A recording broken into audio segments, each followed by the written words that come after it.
तुमच्या आमच्या सर्वांचे हक्काचे दादा म्हणून ज्यांच्याकडे पाहिलं जातं ते फलटण नगर परिषदेचे विरोधी पक्ष नेते शमशेर दादा. जोरदार टाळी झाली पाहिजे फलटणकरांनो. प्रथमतः इथं जमलेल्या माझ्या बंधू भगिनी आणि फलटणवर प्रेम करणाऱ्या सर्व नागरिकांचं मी पहिल्यांदा अभिनंदन की सत्यासाठी तुम्ही सगळे एकत्र आला. आज जे चाललंय फलटणमध्ये की एकच बाजू दाखवली जाते. मला सांगा, एक दीड महिना झालं सिटी बिल्डिंगच्या शेजारी जो मंडप व्यापाऱ्यांनी घातलेला आहे तो मंडप सन्माननीय आमदार साहेब, सन्माननीय संजीव बाबा, सन्माननीय अजून जे कोण नेते मंडळी असतील यांना दिसला नाही का? हा व्यापारी कोणाचा आहे? हा फलटण मधला एक नागरिक आहे, एक घटक आहे, फलटणच्या विकासाचा एक चाक आहे. आणि हे चाक पंक्चर करण्याचं काम हे कोण करते हे आता फलटणकरांनी ओळखलं पाहिजे. उदाहरणं भरपूर आहेत जे खोटे गुन्हे दाखल करायचं जे काम. साहेब, मी कधी स्टेजवर येऊन बोलत नाही, पण वयाच्या 17व्या वर्षी आम्हा दोघा भावांवर आणि आमच्या वडिलांवर खोटा गुन्हा दाखल करायचं काम कुणी केलं? 17व्या वर्षी पोलीस स्टेशन दाखवायचं काम कुणी केलं? हे जरा फलटणला कळून द्या. 17व्या 18व्या वर्षी खासदार 16व्या वर्षाचे होते आणि मी 18 वर्षाचा होतो. मी काय म्हणतात त्याला, मी सज्ञान म्हणून मला ग्राह्य धरलं गेलं आणि खासदारांना अज्ञान असल्यामुळे खासदारांना कोर्टाने उलगलं. पण त्यावेळेस जे गुन्हे दाखल केले गेले हे का दाखल केले गेले आणि कशासाठी दाखल केले? गुन्हे दाखल करण्याची परंपरा या फलटणला जी सवय लावली ही कुणी लावलेली? आणि आम्ही किती सज्जन आहोत आणि फलटण शहराचा तुम्हाला 30 वर्षात आम्ही काय केलं नाही, पण फलटण शहरात दादागिरी चालेल. मला सांगा, आमची गाडी कधी सिग्नल चौक उलटून तुम्ही 10 वेळा बघितलं असेल, खासदारांची असेल, माझी असेल, आमच्या कुठल्याही कार्यकर्त्याची गाडी असेल, कधी रस्ता क्रॉस करून कधी आडवं लोकांना बाजूला सारून आमची गाडी कधी गेली का? वाट बघून पुढच्याचा मार्ग मोकळा करून आम्ही पुढे गेलेलो. आणि हे करत असताना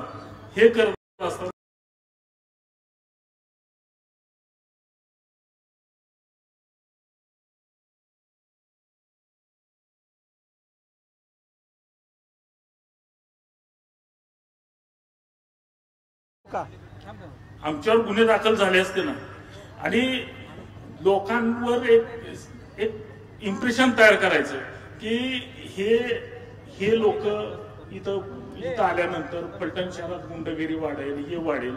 मग आज 30 वर्षात का वाढली नाही? खासदार रणजितसिंह नाईक निंबाळकर आमचे वडील बी खासदार होते, त्यावेळेस का वाढली नाही? मग आता आमदार आल्यानंतर कशी वाढेल? साधा प्रश्न आहे. विषय एवढाच आहे की तुमच्या पायाखालची वाळू घसरली आणि तुम्हाला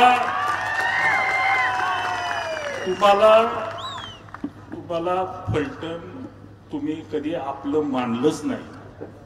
जर फलटण आपलं मानलं असतं तर फलटण मध्ये ही जी लोक खड्डे तुडवत जी फलटण मध्ये हिंडतायत हे हिंडले नसते. फलटण मध्ये तालुक्यातलं महाराष्ट्रातलं 2 नंबरचं पद तुमच्याकडे होतं. महाराष्ट्रातलं 2 नंबरचं पद तुमच्याकडे होतं. तुम्ही काय करायला हवं होतं फलटणचं? तुम्ही फलटणमध्ये विकासाचा तुम्ही काय विकास साधला हे फलटणकरांना एक छाती ठोकपणे एकदा सांगा की मी फलटणमध्ये हे केलं. साधा महात्मा गांधींचा पुतळा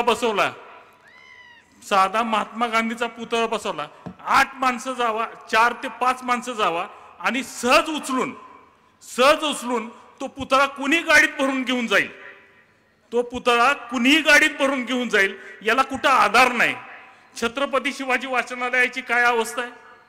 छत्रपती शिवाजी काय हकास त्याचा वरचा मजला कुठे गेला? वरचा मजला कुणी गायब केला? त्यातलं फर्निचर कुठे गेलं? साधी गोष्ट, आणि ही तुमची नव्हतं, ही इंग्रजकालीन इंग्रजांनी निर्माण केलेली वास्तू होती. फलटण शहरातल्या मुलांना त्याचा ग्रंथसंपदेचा अनुभव घेण्यासाठी, नवीन दिशा मिळण्यासाठी ह्या लायब्ररीची स्थापना झाली होती. त्या लायब्ररीची अवस्था का व्हावी? वरचा मजला कुठे गेलाय फलटणकरांना शोधून दाखव. तुम्ही येता जाता बघता, तुम्हाला आठवतंय का वरचा मजला कुठे गेला? हा विकास का?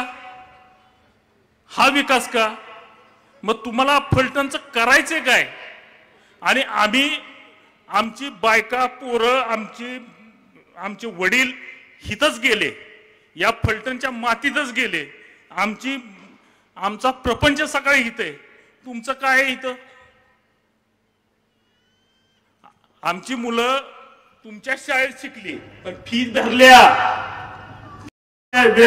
डोनेशन बी दिलं 11 लाख रुपये. संजू बाबा, 11 तुमचे बंधूंचे चिरंजीव कधी कधी म्हणतात की आमच्या शाळेत शिकले. फुकट शिकले का? 11 लाख रुपये डोनेशन दिलं. मग जर फी भरून जर शिकत असेल तर तुम्ही जर फी भरणाऱ्या जर उपकाराची भाषा तर ह्या फलटणकरांनी आमच्यासारख्याने करायचं काय? इथं इंग्लिश मिडियम, दुसऱ्या इंग्लिश मिडियम येत होत्या, त्यांना येऊन दिलं नाही. फलटणला इंग्लिश मिडियम येत होत्या. एक हॉस्पिटल सरकारी नगरपालिकेचे डॉक्टर, या नगरपालिकेचे डॉक्टर, नगरपालिकेचे कर्मचारी गेले 5-7 वर्ष शिरवायला कोण काम करते, कोण कोरेगावला करते, कोण वाईला करते. का हिकत? तर ह्यांचं लाईफलाईन हॉस्पिटल चाललं पाहिजे. ह्या लाईफलाईन साठी फलटणचा जो सरकारी नगरपालिकेची हॉस्पिटल आहे, याची दिशाभूल करायचं काम कोणी केलं? किंवा हॉस्पिटल बंद ठेवायचं काम कोणी केलं? का? तर हे गोरगरीबाला ह्याचं सवलत नाही मिळाली पाहिजे, ह्याची फॅसिलिटी नाही मिळाली पाहिजे. हे आता बंद करा. आणि आता लोकांनी ओळखलेले, मला कधी बोलायची गरज पडली नाही, पण आता तुम्ही जर खोटे डाव, खोटे बनाव, बेबनाव वेगवेगळ्या पद्धतीने साम दाम दंड भेद, आता ते काहीच चालना. तर आता रडीचा डाव, आता हा रडीचा डाव बंद होणार आहे की नाही? आणि हा डाव जर बंद करायचा असेल तर फलटण मधल्या सर्वसामान्य लोकांनी मनात घेतलं पाहिजे की या प्रवृत्ती फलटणच्या पासून विकासाला वंचित ठेवण्याचं काम केलं. फलटणला कधी आपलं म्हटलं नाही. फलटणचा फक्त उत्पन्नाचं साधन करून ठेवलं. या लोकांपासून फलटण लांब ठेवा एवढीच विनंती करतो आणि माझे 2 शब्द संपवतो. ओके, धन्यवाद दादा. या कार्यक्रमाच्या निमित्तानं ऍडव्होकेट निकम आणि फलटणचा करारी आवाज म्हणून ज्यांच्याकडे सर्वजण आपण पाहतो असे आपल्या सर्वांचे ऍडव्होकेट नरसिंगजी निकम साहेब यांच्यासाठी सुद्धा जोरदार टाळ्या झाल्या पाहिजे.